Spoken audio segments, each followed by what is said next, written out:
Hello dear students, I hope all of you will be fine. Welcome to another lecture on the modern poetry, and in this lecture we are starting a new poet who is Ted Hughes, and we are starting its first poem, The Thought Fox. Firstly we will discuss about the introduction of this poem, and then we will go towards the text and analysis, right? So Ted Hughes, the Thought Fox, is an ars poetica.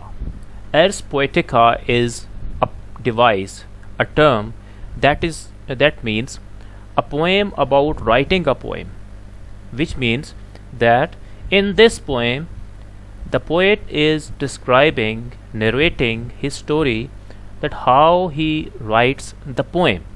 Okay, usually every poet writes a poem, but in this poem he is telling us that how he writes the poem, the method of writing the poem. Understood? That uses the metaphor of a thought as a fox. Okay, metaphor as of a thought as a fox means that he elaborates that the thoughts and ideas comes to his mind as same like a fox that comes out of the forest, comes out of the woods. Understood? In front of the people, as the fox emerges from the dark forest and its sharp hot skin enters the dark hole of the speaker's head, inspiration strikes the speaker. The speaker puts pen to page, and voila, there it is. Voila is an expression that is used for there it is, the poem. The poem means that poem has been composed, which a few stanzas earlier seemed arduous or difficult and impossible, is complete. That he was in the difficulty about writing the poem, and now the thoughts, the ideas have come into his mind like the fox that comes out of the forest. The fox's dual nature complicates the poem. On the one hand, the speaker imagines the dark forest and the fox, but he also sees them. By drawing a parallel between the poem's setting and conflict, Hughes suggests that poetic inspiration is like a fox lurking in the forest, minding its own business. For writers, the best ideas are often right in front of them, waiting to be noticed. At the same time, the dark forest is like a writer's mind, dark and dense, deep, fertile and fecund, productive, but also sinister and threatening. They never know what will emerge from their mind's depth, but they know that they must be present and ready with pen in hand when an idea strikes. The poet is of the view that the mind of a poet is just like a forest, and the thoughts and ideas are just like the fox. No one knows when any fox will emerge. Like that, the poet doesn't know when some ideas, when some new thought will come into his mind. So he must be ready. He must be ready for composing the poetry, right? Now we see the text of the poem. It has basically 6 stanzas. Okay, stanza, do you know, it consists of 4 lines. Okay, in the beginning we will firstly we will discuss first 8 lines and their analysis. I imagine this midnight moment's forest. Something else is alive beside the clock's loneliness, and this blank page where my fingers move. Through the window I see no star. Something more near, though deeper within darkness, is entering the loneliness. In these 2 stanzas, from line 1 to 8. The speaker, sitting in his home at midnight, struggles to write a poem. He imagines that some idea must be developing inside his head, even if he can't quite figure out a first line. He looks out of the window and sees no stars against the dark night sky. However, he feels that something more near must be lurking in the forest, waiting to enter his consciousness. That in the beginning his mind is vacant, nothing in his mind. He is trying to imagine something. Okay? He is in difficulty to write something, but immediately something comes into his mind, like this. That is just like I was telling you that the fox comes out of the forest, something. Now actually he is firstly telling us that something more nearer. He actually doesn't know what that is, but he is feeling something. Okay. The analysis of these first 8 lines. The first line contains an important clue to understand the thought fox. The speaker imagines this moment's forest, which functions both as the poem's setting and its metaphorical and symbolic foundation. To grasp the forest's symbolic significance, we can connect its image to the speaker's action and look for similarities between them. Because we imagine an idea or image with our heads, we know that the forest must also refer to the speaker's mind. Likewise, the something else lurking just beyond his reach must also hang about outside within the forest. The speaker imagines the poetic significance of the forest and the fox, but he also sees them.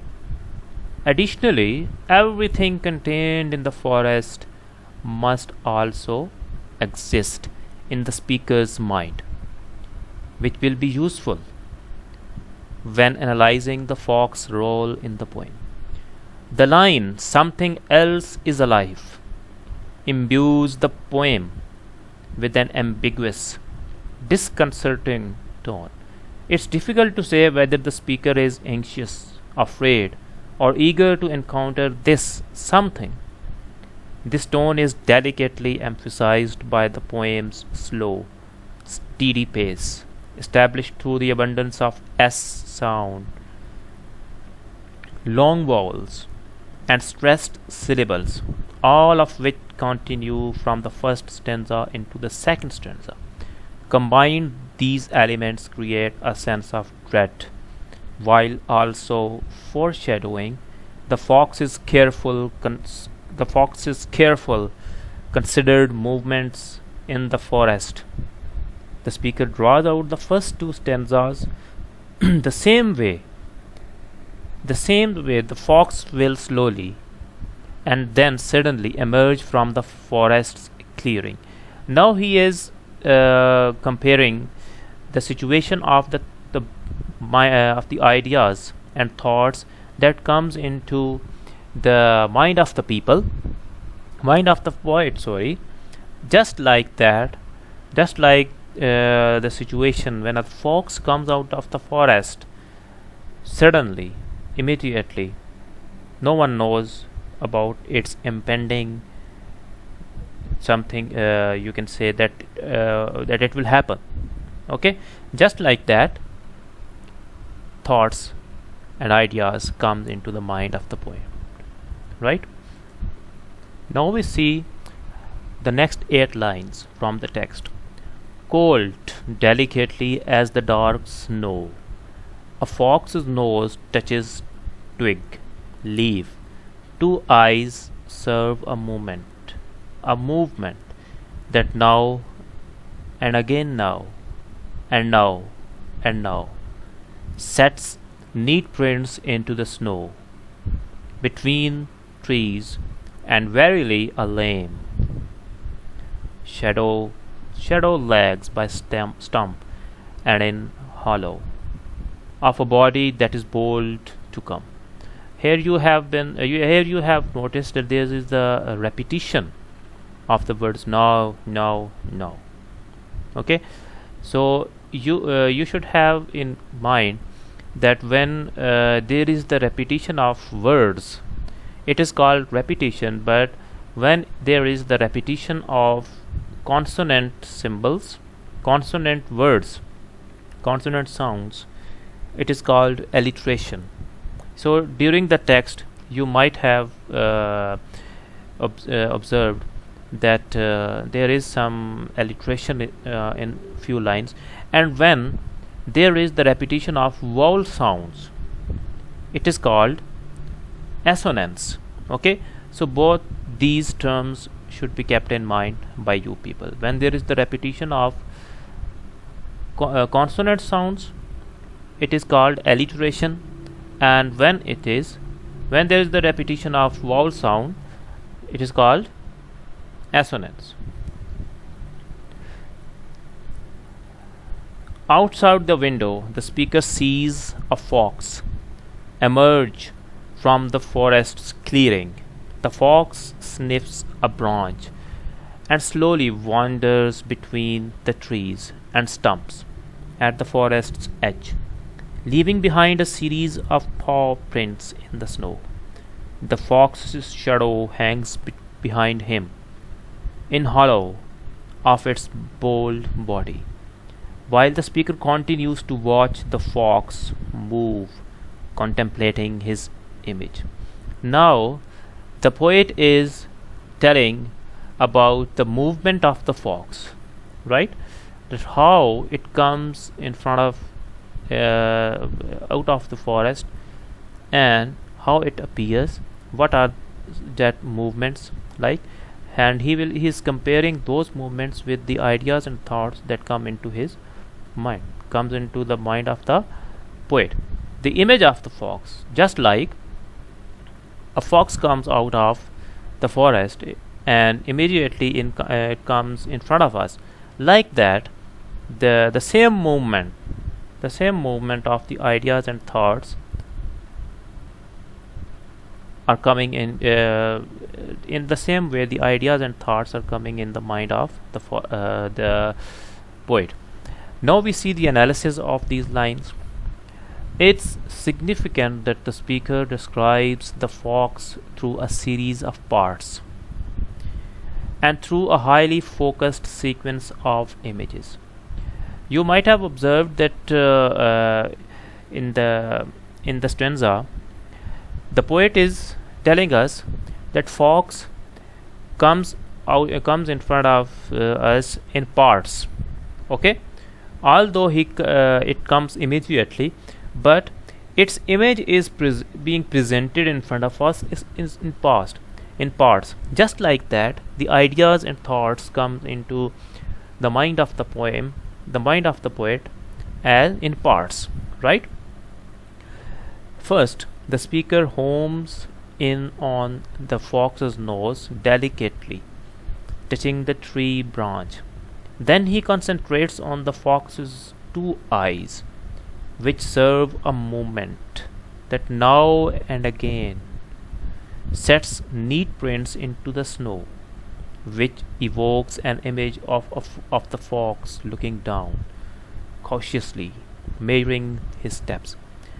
Finally, in this section, the speaker describes the fox's shadow, which verily lags. The inverted commas are the lines that are from the text. Okay, so these lines you may notice in the text. By a tree stump in hollow of the fox's body. This strategy allows us to develop a complete image of the fox through the actions and specific features the speaker emphasizes. Additionally, the speaker's gradual approach to describe the fox echoes the manner in which the poem comes together. The ambiguity of stanza 1 and 2 creates an outline of the something the speaker anticipates, which is later filled in by images of the fox in stanza 3 and 4. Do you remember in the first two stanzas, in the beginning 8 lines, the speaker talked about something. He used the word something. And in the beginning, no one comes to know that what that something is. That ambiguity is cleared. Okay, ambiguity means something, some unclear situation. That is clarified in the next 8 lines in stanza 3 and 4. That something is a fox. The repetition of now in line 11 and 12 continues the slow, steady pace from stanza 1 and 2, while also evoking an image of the fox cautiously moving through the snow, calculating each step.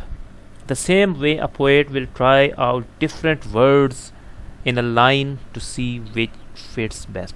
This is very important line, that just like a fox, that fox cautiously moving through the snow, calculating each step. It means that fox carefully moves through the snow in the forest. Calculating each step means by looking towards everything in the forest surrounding that is surrounded in surrounding. Like that, the poet keeps everything in observation while composing a piece of poetry. The fox's neat prints are like a poet's precise language, careful and deliberate, each with its proper place and meaning. This is also an important line in the analysis. The fox's neat prints. Neat prints is the phrase that is used in the text, are like a poet's precise language, careful and deliberate, each with its proper place and meaning. Just like the fox's neat prints, the poet tries to embellish, to beautify his piece of poetry, to keep in mind every word and meaning, every phrase. Understood? This repetition also echoes the poet's labor, the constant effort and dedication a writer must devote to his work to compose anything of substance. It clarifies that just like a fox who walks in the forest carefully, like that, carefully and with hard work, the fox has to work really hard to survive. Just like that, the poet is really careful person, and he has to take care of every word and phrase, and he has to work really hard to compose the piece of poetry that is very much that should be liked by the readers. Now we see from line number 17 to 24, stanza 5 and 6. Across clearings an eye, a widening, deepening greenness, brilliantly, concentratedly, coming about its own business, till with a sudden sharp hot stink of fox it enters the dark hole of the head. The window is starless still, the clock ticks, the page is printed. Stanza 6 continues the enjambment run on line at the end of stanza 5, when the poet describes the fox's shadow. Actually, enjambment or run on line device is used when one idea passes through from one stanza to the other stanza. Usually, the ideas that are composed in the poem, that one idea remains till one stanza. In the next stanza, the other idea is described. But in this poem, we have observed run-on line device, enjambment. Okay. Now the speaker shifts his attention to the fox's eye, zooming in on its widening, deepening greenness, This is the description about the eye of the forest. The speaker remarks that the animal is simply coming about its own business.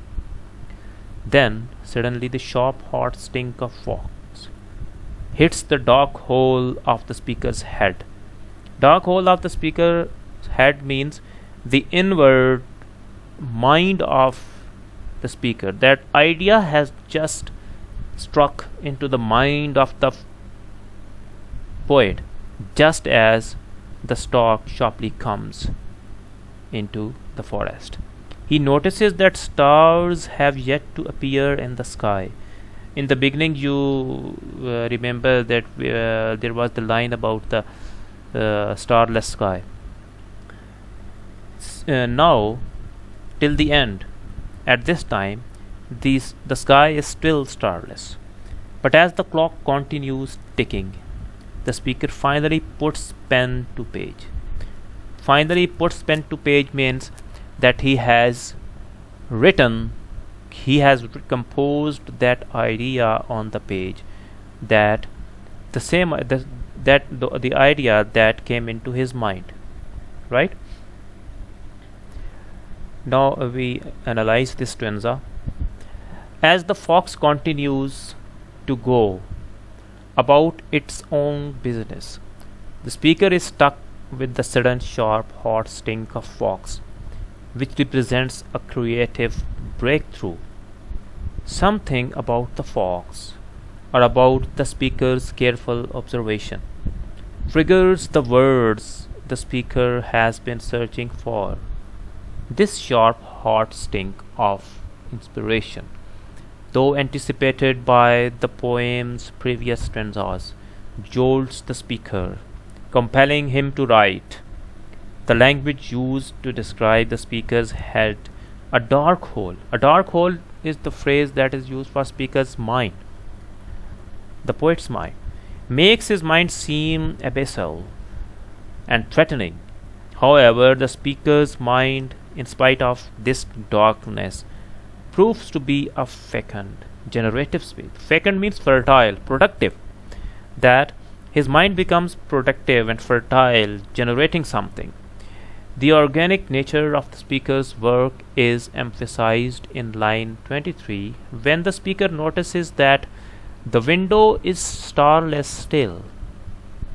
The inspiration for the poem he writes is not divine or lofty, but grounded in the world in front of him and rooted in his perspective of this world.